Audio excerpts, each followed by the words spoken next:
Hi friends, I'm Marie Ellis and I live in Utah.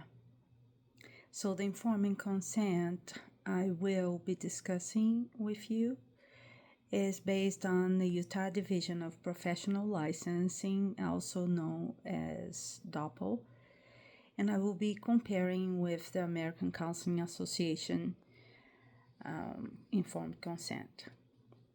So I found some similarities between those forms, and they both are comprised of 10 parts, and they are similar in many ways.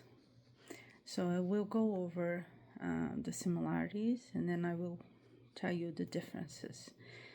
Part 1, they are standard. They share the information about the counselor's name, credentials, telephone number, email address, and address of the practice.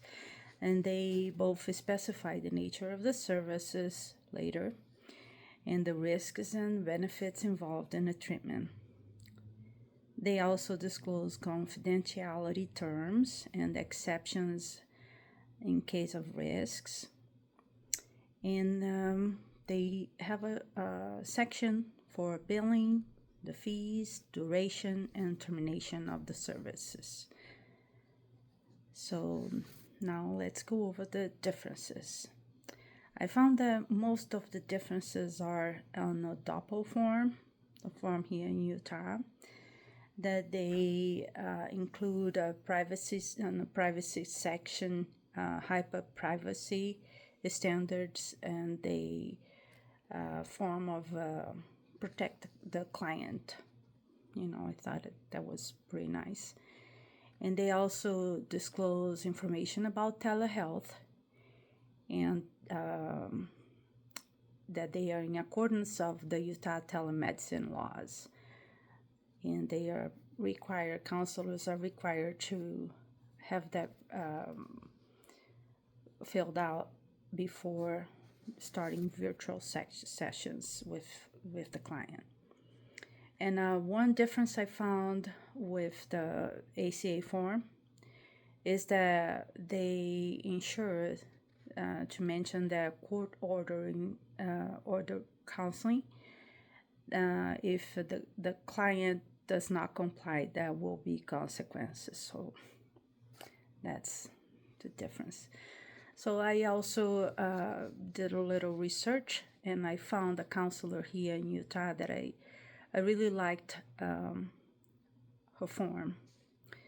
The informed consent of her informed consent has just 8 parts, and they are pretty simple. I will go over just the differences. The rest is pretty standard. And what stood out to me was that she included a professional background and what she does and the years of experience, which I thought it was pretty nice. And also she included the emergency sections. In case of emergency, clients are supposed to contact 911. So, and lastly, I found textbook, Ethics in Psychotherapy and Counseling, a Practical Guide. And the citation is Kenneth et al., 2011. So what I liked about it is that chapter 14, the author stressed the importance of not be so caught up with the forms, but to make sure that the client and the counselor establish a good relationship and make sure that they are a good fit for each other. And I would like to close this video with verse Matthew 22:39 that says that we should love our neighbors as we love ourselves. That's it. Thank you.